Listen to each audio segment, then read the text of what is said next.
क्या पाकिस्तान से नजदीकी बांग्लादेश को ले डूबी है? क्या बांग्लादेश की अंतरिम सरकार के खिलाफ बगावत शुरू हो गई है? क्या बांग्लादेश की पूर्व पीएम शेख हसीना वापस लौटने वाली हैं? ये वो सवाल हैं जिनके जवाब आज की इस स्पेशल स्टोरी में हम ढूंढने की कोशिश करेंगे, क्योंकि बांग्लादेश की हालत आज लगातार बद से बदतर होती जा रही है और अब बांग्लादेश में मोहम्मद यूनुस के खिलाफ ही बगावत की खबरें भी आने लगी हैं और बगावत के सुर भी उठने लगे हैं।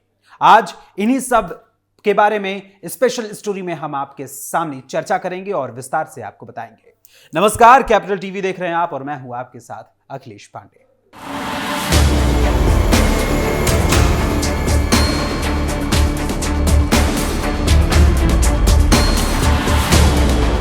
तो चलिए आज की इस स्पेशल स्टोरी की शुरुआत करते हैं और बताते हैं कि आखिर कैसे पाकिस्तान से नजदीकी की वजह से बांग्लादेश को इसका खामियाजा भुगतना पड़ सकता है। दरअसल बांग्लादेश ने पाकिस्तान से नजदीकी बढ़ानी शुरू कर दी है। बांग्लादेश की पूर्व प्रधानमंत्री शेख हसीना के इस्तीफा देने और देश छोड़कर चले जाने के बाद इस पड़ोसी देश की स्थिति खराब हो गई है। नतीजा यह हुआ है कि मोहम्मद यूनुस के नेतृत्व में बांग्लादेश बर्बादी की कगार पर जाने लगा है।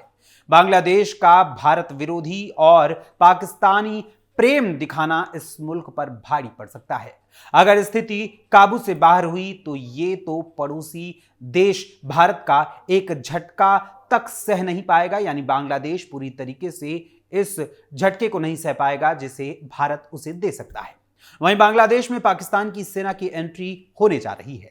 साल 1971 में बांग्लादेश की स्थापना के बाद ऐसा पहली बार होगा जब पाकिस्तान की सेना बांग्लादेश में कदम रखेगी। पाकिस्तानी सेना अब बांग्लादेशी सेना को ट्रेनिंग देगी। यह ट्रेनिंग फरवरी 2025 से शुरू होने वाली है। ऐसा पहली बार नहीं हुआ है जब बांग्लादेश का प्रेम पाकिस्तान के प्रति जागा हो।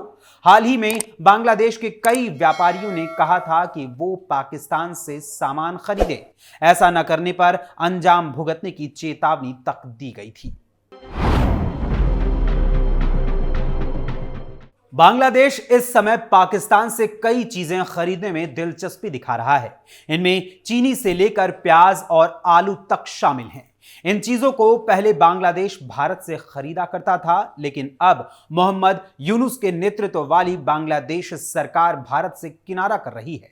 बात अगर चीनी की करें तो बांग्लादेश अभी तक भारत से चीनी खरीदता आया है, लेकिन अब बांग्लादेश पाकिस्तान से चीनी निर्यात करेगा।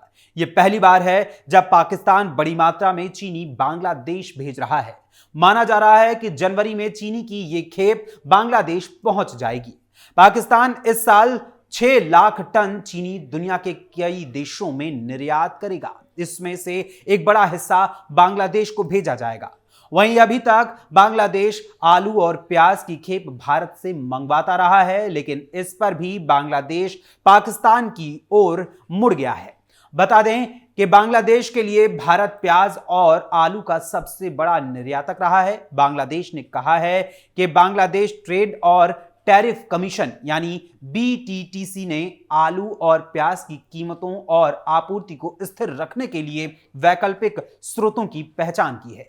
बांग्लादेश ने कहा है कि वो बढ़ती कीमतों के कारण नए आपूर्तिकर्ताओं की तलाश कर रहा है। इसमें पाकिस्तान भी शामिल है।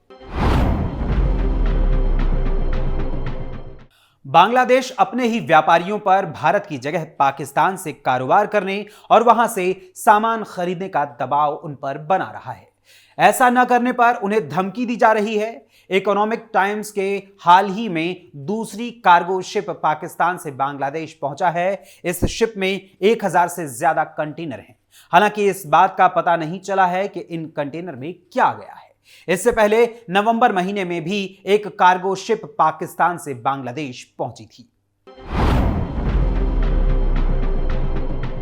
भारत के साथ पंगे लेना बांग्लादेश के लिए मुश्किलें पैदा कर सकता है। बात आगे बढ़ी तो बांग्लादेश भारत का एक झटका झेल नहीं पाएगा। बांग्लादेश अभी भी कई खाने पीने समेत दूसरी कई चीजों को लेकर भारत पर ही बहुत हद तक निर्भर है। अगर बांग्लादेश भारत से दूरी बनाता है तो ये उसकी अर्थव्यवस्था के लिए खतरनाक हो सकता है। बांग्लादेश भारत से गेहूं, प्याज, लहसुन, कपास, अनाज, पेट्रोलियम, इलेक्ट्रॉनिक्स, प्लास्टिक, स्टील के अलावा बाकी कई चीजें खरीदता है और काफी हद तक भारत पर ही निर्भर है। वहीं दूसरी तरफ भारत एशिया में बांग्लादेश का दूसरा सबसे बड़ा व्यापारिक साझेदार भी है। वित्तीय वर्ष 2022-2023 में भारत और बांग्लादेश के बीच कुल द्विपक्षीय व्यापार $16 बिलियन का था। इसमें बांग्लादेश का निर्यात करीब $2 बिलियन था। अगर बांग्लादेश भारत के साथ संबंध बिगाड़ता है तो उसे इसका बहुत बड़ा व्यापारिक घाटा होने वाला है। इतना ही नहीं बल्कि दूसरी ओर बांग्लादेश की स्थिति दिन पर दिन बद से बदतर होती जा रही है। भारत से नफरत की आग में वहां की अंतरिम सरकार हिंदुओं और अन्य अल्पसंख्यकों पर हमले को रोक पाने में विफल साबित हो रही है। पूरे देश में अराजकता का माहौल है। हर तरफ अराजक तत्व हावी हो चुके हैं। पुलिस प्रशासन नाम की कोई भी चीज वहां पर मौजूद नहीं बची है। ऐसे में अंतरिम सरकार के मुखिया मोहम्मद यूनुस के खिलाफ भी अब नाराजगी बढ़ने लगी है। शांति पसंद लोग मोहम्मद यूनुस की नीतियों से खुश नहीं हैं। इस बीच एक बड़े नेता ने भी मोहम्मद यूनुस की आलोचना की है। वो नेता कुछ दिन पहले तक यूनुस की तारीफ में कसीदे पढ़ रहे थे। वो नेता पूर्व पीएम शेख हसीना के कट्टर विरोधी भी रहे हैं, लेकिन वो अब यूनुस की नाकाम सरकार से तंग आ चुके हैं। उन्होंने कहा है कि एक गैर निर्वाचित सरकार को लंबे समय तक सत्ता में नहीं रहना चाहिए। उन्होंने तुरंत चुनाव कराने की मांग दोहराई है। इस नेता का नाम है मिर्जा फखरुल इस्लाम आलमगीर। वो बीएनपी के महासचिव हैं। ढाका ट्रिब्यून की एक रिपोर्ट के मुताबिक उन्होंने एक चर्चा में कहा कि हमें सुधारों से कोई आपत्ति नहीं है, लेकिन फिलहाल सबसे बड़ा मुद्दा बांग्लादेश में अस्थिरता और अराजकता का है। अगर एक निर्वाचित सरकार बनती है तो ये समस्याएं काफी हद तक कम हो जाएंगी। यह कार्यक्रम जतिया प्रेस क्लब में जतिया गणतंत्रिक पार्टी यानी जगपा के एक धड़े द्वारा आयोजित किया गया था। इस मौके पर फखरुल ने कहा कि एक निर्वाचित सरकार के पास समस्याओं का प्रभावी ढंग से समाधान करने का जनादेश होता है। उन्होंने कहा, हमें हमेशा इस बात को ध्यान में रखना चाहिए, हम सुधारों का समर्थन करते हैं, लेकिन हम ये भी मानते हैं कि गैर निर्वाचित सरकार को लंबे समय तक सत्ता में नहीं रहना चाहिए। फखरुल ने कहा कि अंतरिम सरकार का मुख्य काम एक निष्पक्ष और विश्वसनीय चुनाव कराना और जनता के निर्वाचित प्रतिनिधियों को सत्ता सौंपना है। बीएनपी नेता ने कहा कि उनकी पार्टी अब भी प्रोफेसर मोहम्मद यूनुस के नेतृत्व वाली अंतरिम सरकार का पूरा समर्थन करती है। उन्होंने यह भी कहा कि वो चाहते हैं कि अंतरिम सरकार सफल हो और इसके लिए वो हर संभव सहयोग देने को तैयार हैं। फखरुल ने कहा कि मेरी सबसे बड़ी अपील है कि चुनाव जल्द से जल्द कराए जाएं, अन्यथा मौजूदा संकट, समस्याएं, तोड़फोड़ की घटनाएं और सीमा विवाद हल ही नहीं हो पाएंगे। उन्होंने ये भी कहा कि सुधार कोई नई बात नहीं है, ये एक सतत प्रक्रिया है। सरकार ने सुधारों के लिए कई आयोग बनाए हैं और वो काम कर रहे हैं, ये अच्छी बात है। लेकिन ये आयोग किनके साथ काम कर रहे हैं? उन्होंने कुछ विद्वानों को बुलाया है। हम उन्हें अच्छी तरह जानते हैं और उनका सम्मान करते हैं, लेकिन साथ ही आपको यह समझने के लिए जनता से जुड़ना चाहिए कि वो क्या चाहती है। वहीं दूसरी तरफ बांग्लादेश में मोहम्मद यूनुस की अंतरिम सरकार की इस समय पूरी कोशिश यह है कि किसी भी कीमत पर मुल्क की पूर्व पीएम शेख हसीना को भारत से लाया जा सके। यह बताता है कि मोहम्मद यूनुस शेख हसीना को फंसाना चाहते हैं। वो तख्ता पलट के बाद से ही शेख हसीना लगातार भारत में रह रही हैं। भारत सरकार को हाल ही में पत्र लिखकर यूनुस सरकार ने मांग रखी थी कि शेख हसीना को वापस भेजा जाए। बांग्लादेश सरकार के पत्र पर जब भारत सरकार ने कोई प्रतिक्रिया नहीं दी तो अब यूनुस सरकार नए पैंतरे पर काम कर रही है। इसको लेकर बांग्लादेश इंटरनेशनल क्राइम ट्राइब्यूनल के प्रमुख प्रोसिक्यूटर मोहम्मद ताजु इस्लाम ने कहा है कि शेख हसीना समेत जो भी लोग मानवता के गुनहगार हैं उन्हें साल भर के अंदर सजा सुना दी जाए।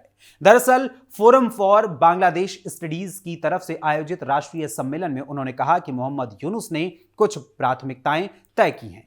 उन्होंने दावा किया कि मोहम्मद यूनुस ने बताया है कि सबसे बड़ी प्राथमिकता यह है कि उन आरोपियों पर मुकदमा चलाया जाए यूनुस सरकार का मानना है कि जिन लोगों ने हत्याएं करवाई हैं और लोगों को गायब करवाया है, छात्रों के खून से मुल्क की जमीन को रक्त रंजित किया है, उनके खिलाफ सबसे पहले केस चलाया जाए। यूनुस इसके जरिए सीधे तौर पर शेख हसीना को निशाना बना रहे हैं। आईसीटी के चीफ प्रोसिक्यूटर ताजुल ने कहा कि जुलाई और अगस्त में छात्रों के आंदोलन को रौंदने के लिए उनकी हत्याएं करवाने में शेख हसीना की प्रमुख भूमिका थी। शेख हसीना के बेटे संजीव वाजिद ने मोहम्मद यूनुस नीत अंतरिम सरकार पर आवामी लीग के नेताओं के खिलाफ राजनीतिक प्रतिशोध के लिए न्यायपालिका का दुरुपयोग करने का आरोप लगाया है। बांग्लादेश के अघोषित विदेश मंत्री तौहीद हुसैन ने कहा कि मुल्क चाहता है कि शेख हसीना वापस आएं और न्यायिक प्रक्रिया का सम्मान करें। वाजिद ने आरोप लगाया कि युद्ध आरोपियों का बचाव करने के प्रमाणित रिकॉर्ड के बावजूद यूनुस शासन द्वारा 22 दिसंबर को आईसीटी के मुख्य अभियोजक नियुक्त ताजुल इस्लाम ने हसीना के खिलाफ जानबूझकर दुष्प्रचार चलाने का दावा किया। वाजिद ने यह भी दावा किया कि इंटरपोल ने उनके खिलाफ रेड नोटिस जारी किया है, जबकि ऐसा कुछ तो नहीं है। गौरतलब है कि शेख हसीना 5 अगस्त 2024 को भारत आई थी। वो तब से भारतीय राजधानी क्षेत्र के किसी सेफ हाउस में रह रही हैं। यानी कुल मिलाकर अगर देखा जाए तो बांग्लादेश की हालत इस वक्त काफी बुरी स्थिति में है। आज की इस स्पेशल स्टोरी में फिलहाल के लिए बस इतना ही। आप इस स्टोरी को लेकर क्या विचार रखते हैं अपने कमेंट्स के माध्यम से जरूर बताइएगा। फिलहाल अभी के लिए मुझे अनुमति दीजिए, फिर मुलाकात होगी किसी और खबर किसी और मुद्दे के साथ। तब तक के लिए अनुमति दीजिए। धन्यवाद, नमस्कार।